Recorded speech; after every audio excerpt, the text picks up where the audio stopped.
Hi everyone, hope you're doing really well and you're not getting too upset if you've got loved ones that have been affected with what's going on at the moment in Israel. It will get worse. Now, do you remember when I first started posting 6 years ago, I said you need to look out for the composite sign? I said it's the composite sign that tells us that we're in the final last days. And I said it's like putting in an individual jigsaw. And as you put those pieces in, you eventually arrive at a clear picture. Right, well, let's examine what's happened up to now. In the time I've been posting for 6 years, I was aware that apostasy comes before the end. So when I saw the amount of apostasy that was taking place at that time, I knew that that was a sign of the last days. I didn't have to be told. I've been in this game a long time. I've studied the scriptures, and I knew it was quite a normal thing for apostasy to be on a worldwide scale in the time of the end. Maybe it was for a reason. Maybe it was to sift out those not who were not going to endure to the end. I don't know. But I just knew that that's one of the jigsaw pieces that would be a sign of the composite sign, the overall picture. I also knew that the four horsemen of the apocalypse would be at the height of that ride and almost to the point where they'd be coming to the end of that symbolic ride that they started in 1914. And yes, they did start that symbolic ride in 1914 at the same time as Jesus Christ. He also started on that symbolic ride, and he's been riding along with them, invisibly, behind the scenes, from the heavens, since that date. That ride is about to come to an end. War, famine, pestilence, and death. That will come to an end by the rider of the white horse, who comes back invisibly, not so that you can see him. You may see the effects of what he accomplishes, but you won't see him. I know the scriptures say every eye will see him. Yes, every eye will see what he accomplishes when he removes the evil forces that have brought us to this, well, on the brink of a world war again. So as you keep putting those pieces in, the way you've been doing, for me, for 6 years, you eventually come to the inevitable conclusion that we are not going to go back to normality. We're not going back to our normal lives that we used to have back in the 70s, the 80s and the 90s. Things changed in this world from 9/11. For me, the world was never the same after that. We entered into a new darker period, and now things will greatly intensify, where anybody that is looking to seek any kind of truth, if that truth goes against the grain of organised establishment, you will be shut down. But is this the time now to be a shrinking violet? This is the time now to really to seek out what is required of us. For do you want to be found wanting when you've had the chance to do something about it? I refer this to myself as well. Don't think I'm singling anybody out here. I'm not. I am simply trying to tell you that the last days is marked with a composite sign, and that when things start to occur, they happen very quickly. Just as things happen in a war, sometimes a day before a war, it can be peaceful. All can be well. And then you look at 1914, you look how everything changed from the autumn period. And then they went into the dark days of the war. And that was the start of that four horsemen of the apocalypse ride. So, obviously, you don't take sides in something like this, because this goes right back. It's biblical. There's so much involved here. Your heart goes out to all the innocent people Always. Never take sides. Those that are taking sides, you may think that that's a passionate thing to do, but learn war no more. That's the mantra I'm going to adopt on this situation.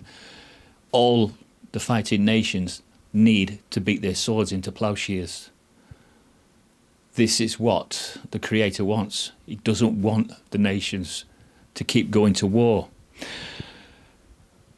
But did you know that in Israel and in the past, in a place called Megiddo, which is where there is a kibbutz as well, just incidentally, there is a kibbutz now in there and a national park, but in the past, it was a place of decisive battles, and the word Armageddon is derived from Megiddo.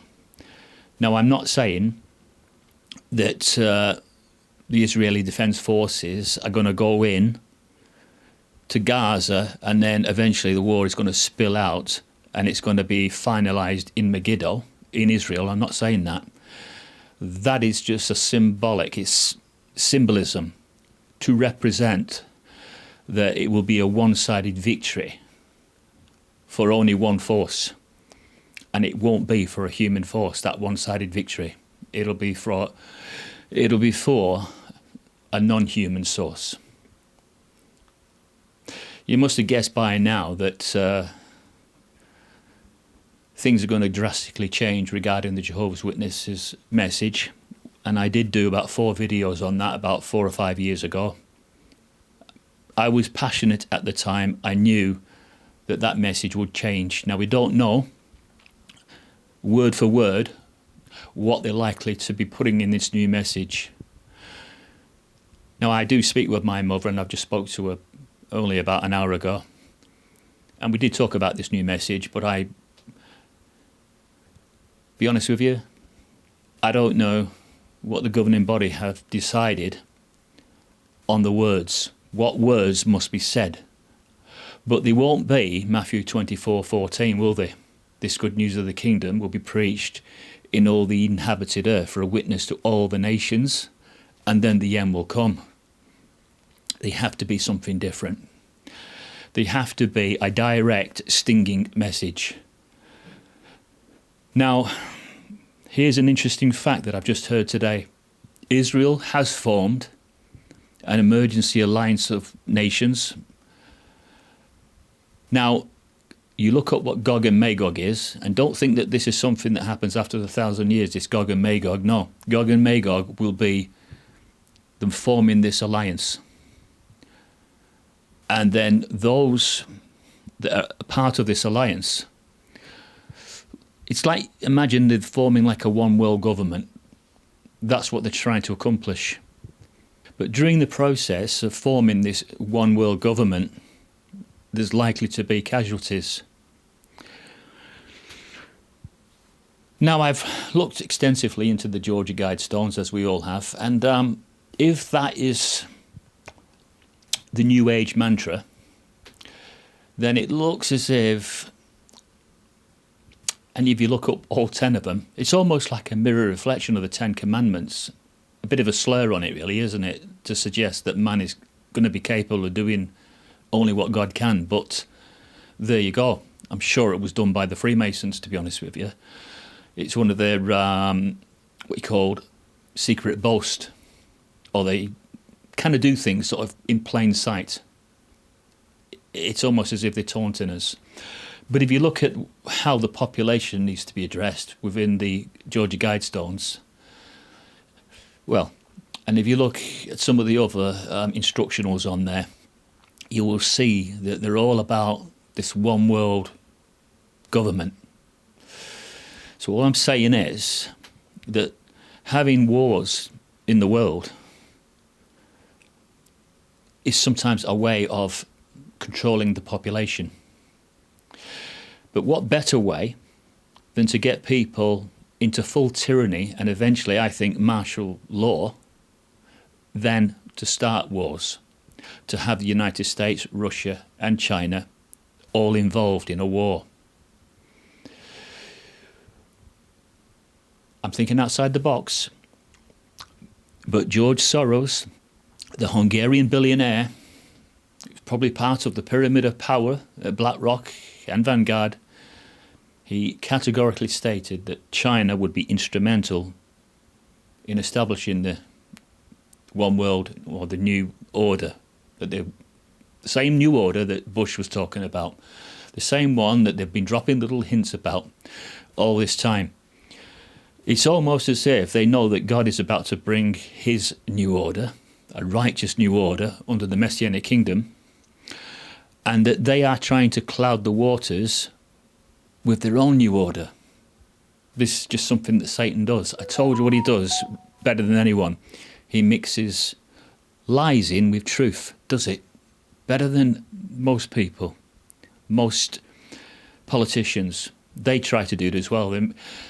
If it's just lies and lies alone, it's not likely to be bought. No one's going to buy into just complete and utter black lies. But if you mix in a couple of little truths with those lies, then you're likely to fall for it. Hook, line and sinker. Well, I think that that's what they'll do. So I think that very shortly, 1 Thessalonians 5:3, about the peace and security, I think that will be sounded. And this is where they'll be mixing lies in with truth. It won't be true peace.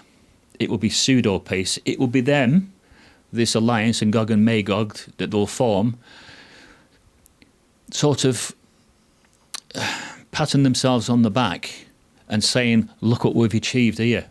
We've been able to stop this. And they'll sell that peace and security to the world. And that will be our most terrible thing, because the scriptures clearly say that instant destruction will come upon them. These are exciting times. These are fearful times. And the Bible says that during these times, when we get into what I always call the punch-out period, and it looks as if we're in that punch-out period now, that men will become faint out of fear with the things coming upon the earth. All men, and maybe even battle-hardened armies, will be faint out of fear. For how are they going to fight something that they can't see? They're used to fighting a common enemy and actually seeing the enemy or seeing where he's located. But if they come up against a non-human, powerful force, which will be in the shape of God's Messianic kingdom, then how are they going to fight them? Well, they're not. And that's why this reference to Megiddo and about there being a decisive victory is used in the Bible. It doesn't mean that everybody is going to be in that particular place all at the same time and then they come to their final destruction. It's symbology. But it does mean that they will come to their final end when they come up against the rider of the white horse, who must be very, very close now. And before I go, I just want to say, for anybody that has endured all this time and still has God in their heart, well done. If you've endured to this time, then you fought the fine faith to the end. And you need commending for that. If you've dropped out of the race for life because you feel as if you're not worthy, that may be me. I dropped out of the race for life. Then I will only have myself to blame if my name has been removed from the book of life, because you must have your name in the book of life if you are to survive. So I'll leave you with that, everybody, and my heart goes out to all the innocent children and all the innocent families that are always caught up in these senseless wars. When will man ever learn? He needs to learn not to go to war. Well, he won't learn of his own volition. That is why he has to be brought down. Anglo-America must be near their final descent.